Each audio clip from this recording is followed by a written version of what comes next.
Hey everyone, welcome back to another episode of the Rent Prep for Landlords podcast. This is episode number 335, and I'm your host, Andrew Schultz.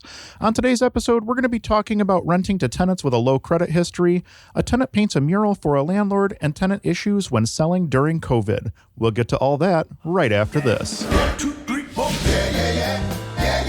Welcome to the Rent Prep for Landlords podcast. Now your host, Andrew Schultz. Before we jump into today's episode, don't forget to check out the Rent Prep for Landlords Facebook group over at facebook.com/groups/rentprep.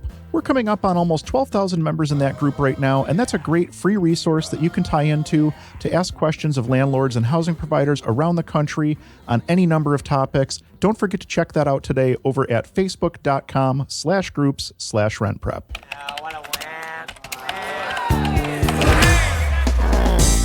Quorum, where we scour the internet for ridiculous posts from landlords and tenants. Today in Quorum, we're going to talk a little bit about what it means to properly screen a tenant and why that's such an important factor when it comes to your rental property. We're going to jump right in here. This was pulled from the landlord subreddit. Pretty straightforward topic here. 3 men ages 22 to 25 are looking to rent my house. They work in the same restaurant and have 100% cash income from tips. I'd estimate that their gross income to be about $3,000 a month each. They've known each other for about 2 to 3 years. Tenant 1 is 22 years old, 560 credit score, first-time renter. Tenant 2 is 23 years old, 550 credit score, currently leasing an apartment. Tenant 3 is 25 years old, 740 credit score, first-time renter. I don't think any of them have any credit delinquencies, just high credit balances and or low credit history. I believe they all have clean criminal records, but if they do have anything on their records, it wouldn't be anything more than a traffic ticket. My questions regarding this scenario is, would you rent to these tenants, and if not, what is your reasoning? My first concern in reading this is that you are making a ton of assumptions that you should not be making when screening tenants. I'm going to preface this one by saying that just based on the information you've provided here, I would not rent to these tenants unless they could provide me with a lot more information before I would make a decision. So I'll kind of break this out step by step here as to where I'm at on this. And the first thing that I'm going to mention is that you need to have a written set of criteria that you're operating off of. It doesn't matter to me if you have one single family rental or if you have 1,000 doors. You need to have a written set of rental criteria that you're operating off of, and you need to be comparing every application that comes in for your building to that set of written criteria to make sure that you are making uniform decisions. So I'll start by saying that. As for the criteria, we've talked about that numerous times on the show. It's also available all over the place on rentprep.com. But we're going to jump in here and just start talking about all of the assumptions that are being made here and why I have, a real cause for concern here. So you've got 3 men, ages 22 to 25. I don't care about that. They work in the same restaurant and have 100% cash income from tips. So what you're saying here is you have no idea what their actual monthly income is. You say that you'd estimate their gross income to be about $3,000 a month each. That's worth absolutely nothing. So if somebody's not providing us with some sort of verifiable proof of income, we're not going to use that income when it comes time to factor in for their rental application. I'm looking for verifiable sources of income, which is the requirement here in our state, here in New York. But even still, people who are working cash jobs, off the book jobs, working for tips, cash tips, things like that. It's very difficult to actually verify any of that information unless they're running it through the company that they work for and it's being claimed on a pay stub, which is what a lot of waiters and waitresses tend to do, especially if they're in a position where they're looking to buy a home or something like that. They can claim those tips through the restaurant that they work at. Yes, there's taxes that are going to be taken out of it, but that's kind of, the whole point is, you pay the taxes on the income that you're bringing in. And then obviously it's recorded in such a fashion that you can show proof of the income. So the reason they're not claiming it, obviously, is cash goes a lot farther when it's not taxed. So that's a pretty straightforward one there. The other thing I suppose you could do is ask to see copies of tax returns, previous year's tax returns, if they've worked in the restaurant for more than a year, to see if they're actually claiming any income on their taxes. But if they're making straight cash income from tips, I'm guessing that they're probably not claiming a whole lot here.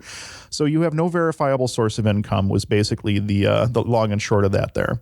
Tenant 1 is 22 years old, 560 credit score. That's a very low credit score. First-time renter. Tenant 2 is 23-year-old, another 550 credit score. Again, that's a very low credit score. Currently leasing an apartment. At least you have a landlord reference that you can verify there. Tenant 3 is 25 years old, 740 credit score, first-time renter. That's a good credit score. So our credit threshold is 600. We're looking for credit scores in the 600 range. 600 is not a terribly high credit score, I don't think. When you get people under 600, you really have to look at their credit history, the different line items, and see, okay, what exactly is holding their credit down? Did they default on some student loans? Did they have some medical debt? Are they just not paying cell phones and utility bills? Do they have outstanding debt to a landlord? Something along those lines. You really have to look at the credit profile deeper than just a credit score to find out what's going on there. It doesn't sound like you've done that, because in the second section here, you mentioned that you don't think that any of them have any credit delinquencies, just high credit balances or low credit history. It doesn't sound like you've actually got a full profile there to see all of the ins and outs of their credit, whether they're making payments on time and whatnot. The next thing I would look at would be their criminal background check. And you mentioned that you believe they all have clean criminal records, but if they do have anything on their records, it wouldn't be anything more than a traffic ticket. You don't know that. I have literally shown apartments to people, had them apply, 2 days later, and found out that I was standing in the same room as someone with like a major violent felony criminal past. You can't tell just by looking at somebody, oh yeah, this is somebody who has or does not have a criminal record. You have to run those checks, and you have to run them on everyone over the age of 18 that you're going to be renting to. So getting back to the root question here, would you rent to these tenants? If not, what is your reasoning? No, I would not rent to these tenants. They haven't provided enough proof of anything, realistically speaking. And honestly, as the landlord, you haven't done your due diligence on the tenants to know whether or not these tenants are going to be placeable or not. I think that there's more work that needs to be done on both sides here. I think the tenants need to provide some more information maybe on their income or things of that nature. And I think that the landlord needs to do some more due diligence in the form of really actually looking at all of the information that's being presented to them rather than just kind of glossing over everything. It might sound like I'm being a little bit hard on this particular housing provider, and the truth is I am. And the reason for that is that an ounce of prevention is worth a pound of cure, especially when it comes to tenant screening. And I say this over and over and over again. This is the hill I will die on. This is the drum that I will beat until the day that I die. Good tenant screening prevents so many headaches on the back end. The most classic example I can give you is literally happening right now. Inside of our management company, we obviously manage for several different clients, okay? And the clients that we've done the tenant screening on and the tenants have met our standards, more often than not, are making sure that their rent payments are in on time, even through coronavirus situation and everything else that's going on. Our delinquency rate is very, very low when it comes to the tenants that we've screened.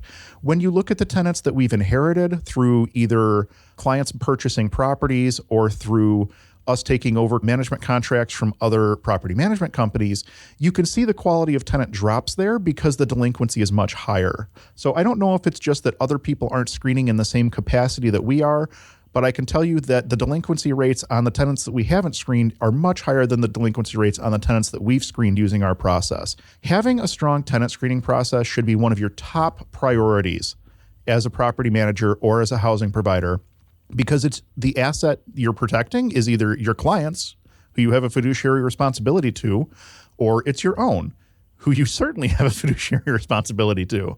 So good tenant screening is critical. I don't know how much more I can say about it. It's so critical to make sure that you have good tenant screening practices in place. If you need help with that, check out the Rent Prep website. There's a ton of information, a bunch of great articles on how to set up tenant selection criteria to hopefully help you avoid situations like this. As far as this particular housing provider goes, good luck to them. I hope that they hear this, and I hope that they take some steps to make sure that they are screening these tenants properly, but so that they can avoid a potentially very, very bad situation down the road. Feet on the Street. Real stories from real property managers.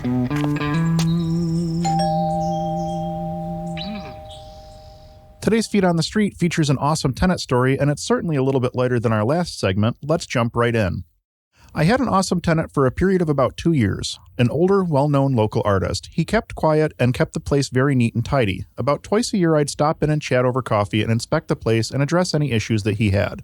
I was really sad to see him go when he moved in with his new wife. He said he left me a surprise when he left, but I couldn't figure out what it was.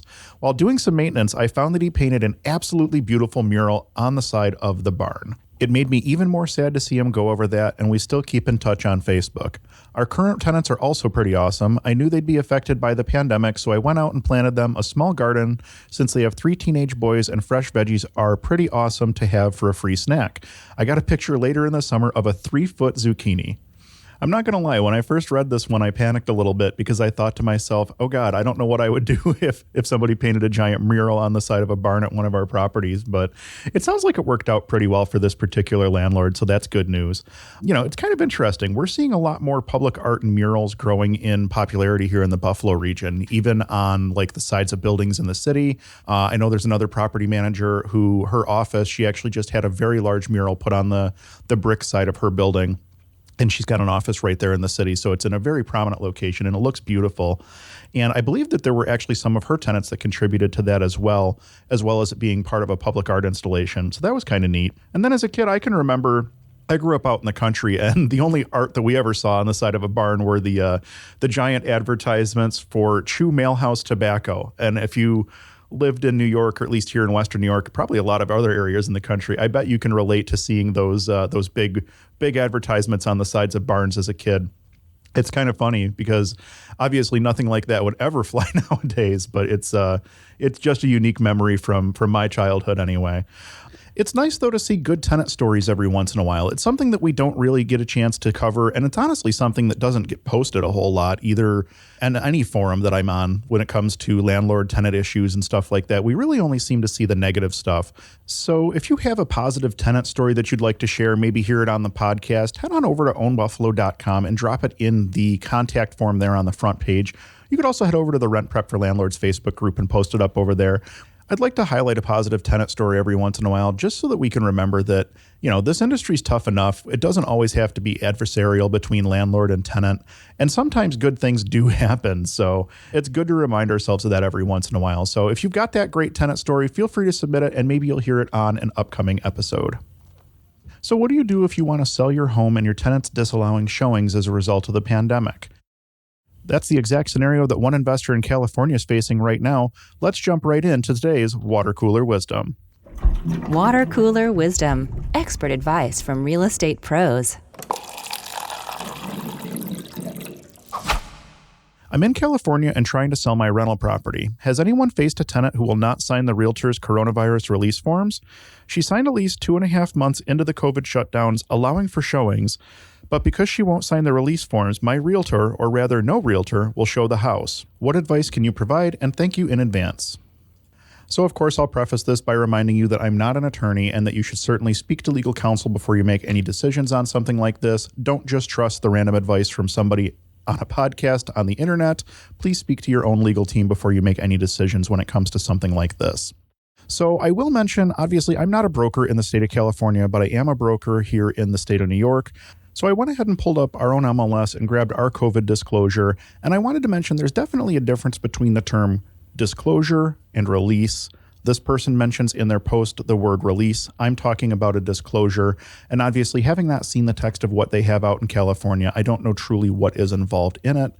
But I would be willing to bet that the language is pretty similar to the disclosure that we have here in New York State. So the part of the one here in New York that I wanted to highlight, and this is reading directly off of the disclosure that's provided to us by the New York State Association of Realtors, NYSAR, it may become necessary for a real estate licensee, appraiser, inspector, buyer, tenant, or other third party to access the property. Such access raises the potential for liability resulting from exposure to COVID-19. By agreeing to permit such parties to enter the property or by agreeing to enter the property, all parties acknowledge there is an assumption of exposure to COVID-19 and any and all consequences and/or injury which may result from such exposure, included but not limited to physical or psychological pain, injury, suffering, loss, illness, temporary or permanent disability, death or economic loss. This disclosure will help you to make informed choices about access to the property during the emergency. Now, obviously, I mentioned I'm not an attorney, so I'm not going to sit here and get into what they mean by assumption of exposure to COVID-19 and assumption of exposure to any and all other consequences, et cetera, et cetera. But you can bet that if something was to pop up where someone got COVID-19 as a result of a real estate transaction, this would be the first thing that everybody would start asking for and pointing to. So understanding what exactly it is that you are asking your tenant to sign and what the rights are that you're asking them to give up before you ask them to sign a disclosure or a release or a waiver or whatever the case may be, that's pretty critical. And obviously, it sounds to me as though your tenant's not comfortable signing that document for whatever reason, probably because they're not comfortable with what the document says. So while your tenant may be required to cooperate for showings as part of the lease, they're probably not required to give up their rights to accommodate those showings. So just keep that in mind as you're moving through this process. I think this is probably something where you need to have a conversation with the tenant to truly understand what their concerns are and see what you can do to help remedy those concerns, if anything. You may find yourself in a situation where the tenant's just not comfortable having people in and out of their apartment, as a result of coronavirus. Obviously, we are in the middle of a global pandemic, so there is some thought that has to go into things like that. But like I said earlier, this is one of those conversations that you probably are going to want to start with the tenant, and then you may have to have a conversation with your attorney to determine your next steps. So that pretty much wraps things up for this week's episode of the Rent Prep for Landlords podcast. Thank you all so much for listening. We really do appreciate it. The best way that you can help us is by sharing this podcast with somebody who you think would benefit from the information. Maybe if you know somebody who's just getting into the industry and could use some help. There's a ton of free educational resources available through these podcasts, as well as over at the Rent Prep for Landlords Facebook group, facebook.com/groups/rentprep, as well as over on the Rent Prep website at rentprep.com. Don't forget you can always find top-tier tenant screening services, including proper credit and background checks over at rentprep.com as well. If you're looking to get in contact with me, I can be reached over at ownbuffalo.com. Just fill out the contact form on the front page, and that drops right to our inbox so that we can take a look and see what you have to say. As always, we do appreciate you taking the time out of your week to listen. We'll be back next week with an all-new episode. Until then, I'm Andrew Schultz with ownbuffalo.com for rentprep.com, and we'll talk to you next week.